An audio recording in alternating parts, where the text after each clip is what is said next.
There are people in the investment industry who hold themselves to a higher standard. They are called CFA charter holders. Demand the best. Demand a CFA charter holder.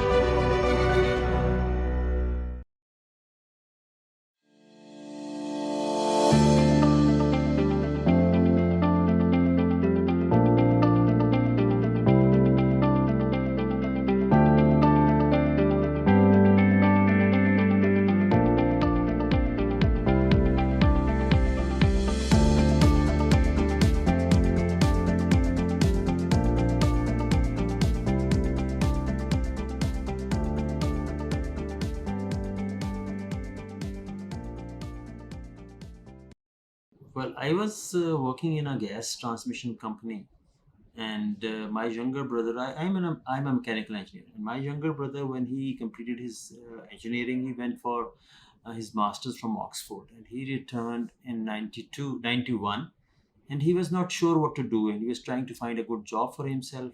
So somebody suggested that why don't you see venture into this new project which is all computerized and it's for educated people, and you can launch your own small project for hosiery manufacturing. And none of us had any experience. Our family, in the immediate family, there was no business experience. So my mother asked me, why don't you join your brother? So I thought that if my mother is asking me to join him and he wants to do it, why not to do it? So we just, I don't think it was a very well planned move, but that's how it all started.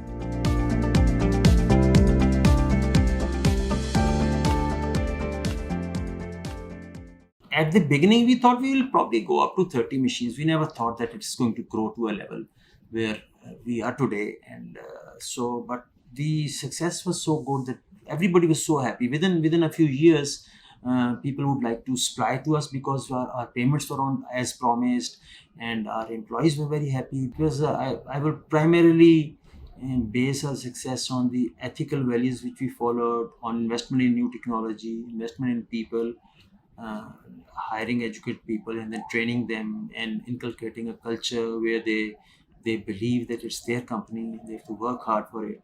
So that really made it a big success.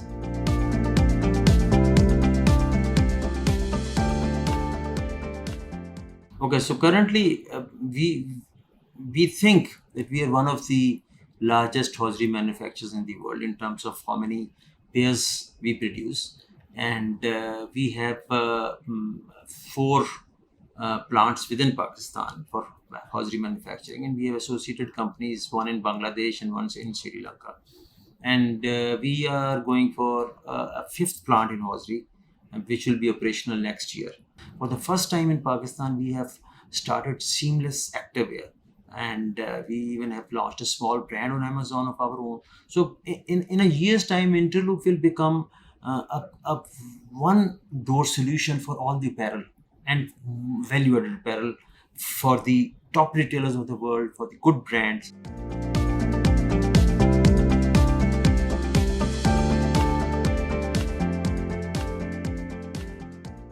We base our business based on our pastel analysis and SWOT analysis, and every year we have a very detailed exercise where we go into a SWOT analysis at various levels. We see what are the threats in Pakistan and in our business there, what are the weaknesses, how can we mitigate them.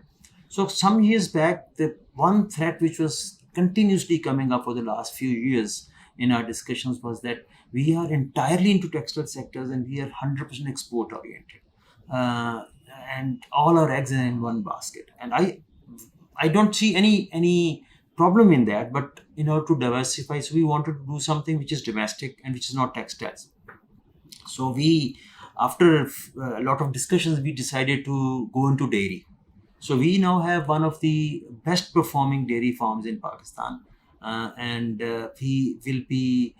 We are already in discussion, and we have finalized discussion with a Turkish firm, and we'll be launching a joint venture for manufacture of cheese in Pakistan. We have already launched a company which will be manufacturing packaging for textiles and pharmaceuticals and other food products. That will be a first LEED certified company. It's coming up in the industrial estate in Pakistan. We have launched a logistics company by the name of Momentum Logistics, because we think that with the advent of CPC, there is more room for organized players in the logistics sector, both in transportation and warehousing. So we are venturing into that. We also plan to go into health services, so that we go into service sector. So we are expanding into the sectors.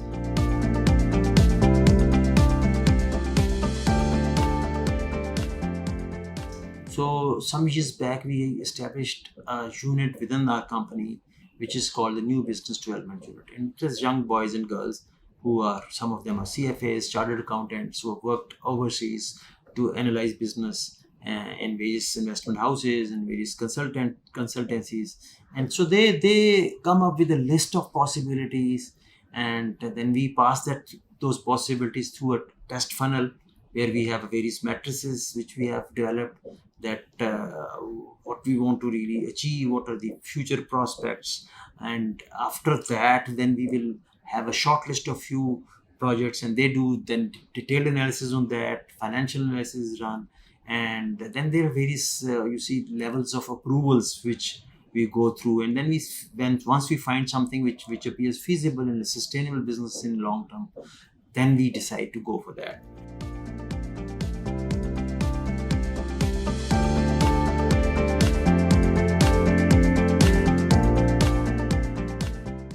Okay, what I believe very firmly is that it's the people which make any organization different from other organizations.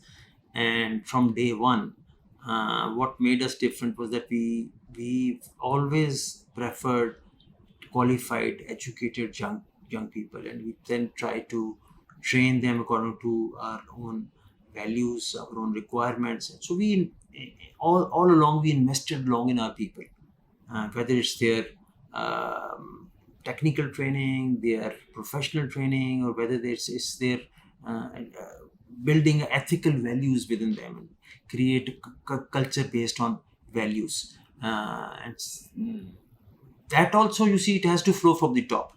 I can't expect people to follow certain values if I'm not following that, or other senior management people. So we have 6 uniform behaviors. It's a booklet, and we keep on repeating that to our people, and we keep on giving them examples. I will have to lead by examples. The CEO will have to lead with examples. In Pakistan or in Sri Lanka or in one plant or in textiles or in logistics, they should have as far as possible uniform behaviors. And that means we'll be following our values, and that means we'll be following our mission. Okay, the second P is the planet. And you very well know, because of the global warming and other issues, that has become a burning topic, and everybody has to put in their own efforts to improve the planet's sustainability. And we, from day one, are paying a lot of attention. We never would start a plant without a effluent treatment plant. We have set our own goals to reduce our impact on the environment. And although that's not required by under any law, we have set our own goals to improve the planet's sustainability. So like leadership, if I have to provide the right leadership, it has to start with me. I have to be sure that I don't have any inappropriate leadership behaviors, and I have to set an example. And so the whole company has to follow that, and that's how the whole uniform behaviors are to be followed from top to bottom.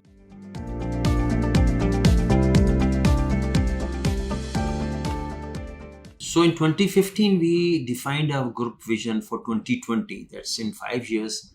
Our group should have various businesses whose turnover is to the tune of $700 million. So that's our group vision. And out of that, about $400 to $450 million was to be from the textiles, which is Interloop, and the rest would have to come from the other businesses. And that's why we're adding more businesses to our portfolio, so that we can add more turnover to the whole group.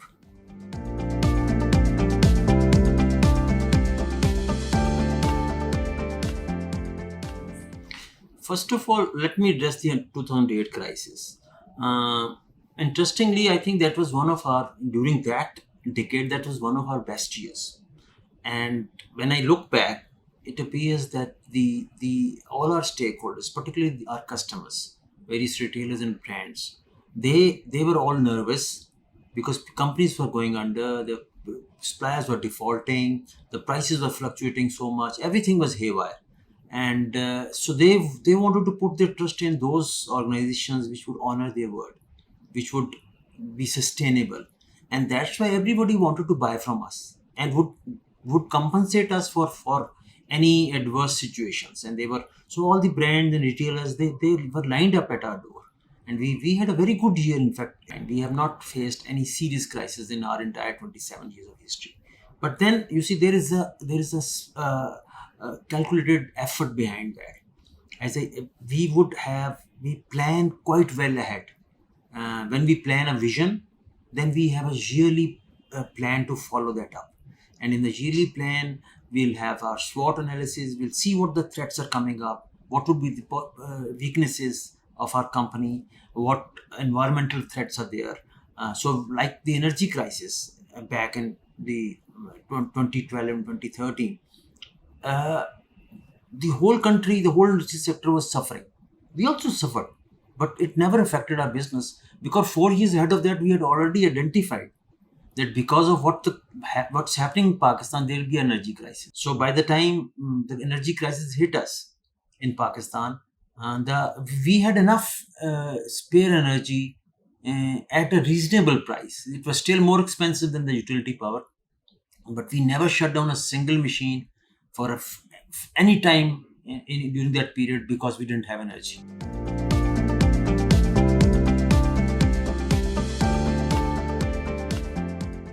Pakistan is unfortunately stuck in a situation where every few years we have a balance of payment crisis, and then we have a fiscal deficit because of that. So these two twin deficits, you see, really bogs us down. As soon as our growth crosses 6 to 7%, we start having a balance of payment crisis, and we have to go to IMF. And normally we'll blame it on the previous government, on the policies. But what is the fundamental issue which is resulting in that? It is very simple. To me, it's very simple. Our growth is dependent on imports. All of our energy is imported, our machinery is imported, our steel, our chemicals. As soon as we start growing, we need more of this, and we don't have enough exports. Our exports are not growing. We don't have enough import substitution. So a time will come when it will get out of hand, and then we have to correct it again. And then we have an adjustment period, and then we correct it again, and then we again reach that, and then we fall back again from the ladder. So I would suggest that the government should have some innovative ways of providing those incentives, which can also have impact on the social development of the country. For example, in China, the textile sector's rate of energy is about 10 cents. But if you go deep up in the northwest, where there is underdeveloped areas, the same industry would get energy for 3 cents. So that at the same, they have achieved two things. First, they have incentivized the industry to move to those areas which is already underdeveloped, and there is people need employment instead of moving towards Shanghai and bigger centers. The services, we can have a lot of services export. Why can't we have world-class hospitals like India has, and provide medical services to the people who are suffering in the West, who, like in UK, there is a possibility that a person is waiting for 2 years for a ordinary bypass, and the cost of that bypass to NHS is very high, and they're willing to, you see, pay him a price to go abroad and get it done. He or she gets ahead of the line, and the government saves a lot of money, and that medical tourism is going into India.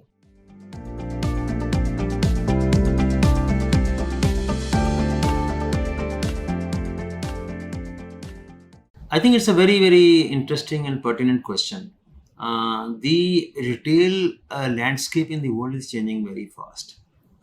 With the new consumer, which is the millennials and the Generation Z, the whole landscape has changed, and changed very fast. First of all, it is becoming more and more digital, and there is no permanence. The youngsters, the millennials, they want a new fashion every other day. And previously, it would take months from something which has been showcased in New York to reach Asian markets. Now it takes seconds that it you see becomes viral. A color, a pattern, or a type of a dress, and on one hand, it has you see increased the speed of change. On the other hand, it has merged the fashions of the world. So a girl in Shanghai or a girl in New York or a girl in London or maybe a girl in Karachi, they might be liking the same thing. So those cultural boundaries have really fallen and a new culture is evolving. So this is really changing the retail.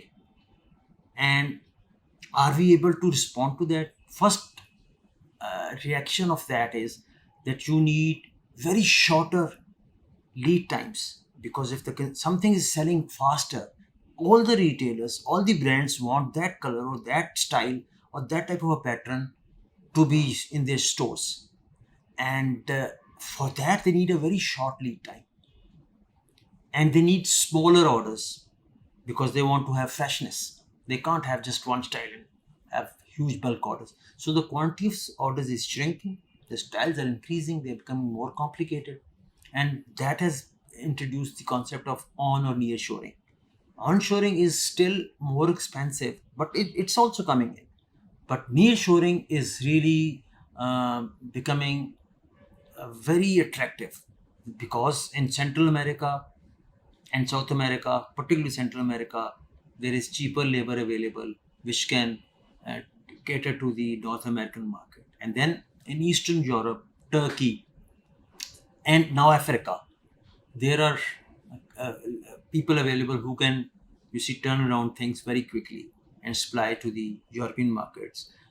So this has really become, it will become a threat for people like us in Pakistan unless we change. So far, Pakistan is in the bottom edge of the textiles. We do the basics, and they don't change very fast. And that's not something to be very happy about. We have to move up the value chain. I think people like us, we are ready for it, but then there are things in Pakistan which really restrict you to do that. If we can have a nearshore manufacturing, for example, in El Salvador, or maybe in Serbia, or in Hungary, maybe 5 or 10% of production I can do there, and I can supply the basics from here, I'll be fine. But does our uh, foreign exchange regime allow that? Is the government willing to, you see, have that flexibility where our companies can very easily become multinationals? The other thing which is really going to impact going forward is that so far, mostly in Pakistan and all the textile world, even in China and Bangladesh, we have been B2B suppliers. We supply to a retailer or to a brand. That is changing also very fast. Now it's becoming B2C, where even if manufacturing for a brand, they don't want me to ship to their shops. They want me to ship to directly to their consumer. Consumer can go on the web, order that very style, and it should go from the factory directly to the consumer. So eliminate all that logistics, all those costs. Are we ready for that in Pakistan?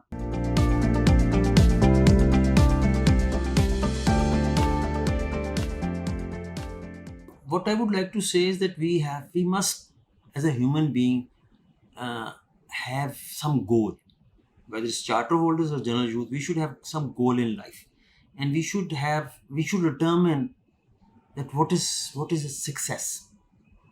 Is success just, you see, achieving better and better positions, going higher and higher, which is important also. But if your happiness and if your well-being is only depending on having a success after success, then there is going to be an end. So while you put your best into your professional abilities, into your learning abilities, you should also, you see, start thinking what is the real success. How can we also give time to our family, to our friends? How can we help the society, which can bring real peace to our mind, and we can sleep with a peaceful mind, with with no burden on our conscious. For youngsters, I think uh, our generation has created problems that there's a pressure to perform better and better. I think 1 or 2 years in a youngster's life is nothing. So while try to do your best, don't take too much pressures to perform too well and to be the best. I think there's a lot of time available to do better, and there are a lot of opportunities. But a top position or making more money is not just success. There are other measures of success, and that's what I would like to say to the youth, that try to have a goal in your life and then follow that goal.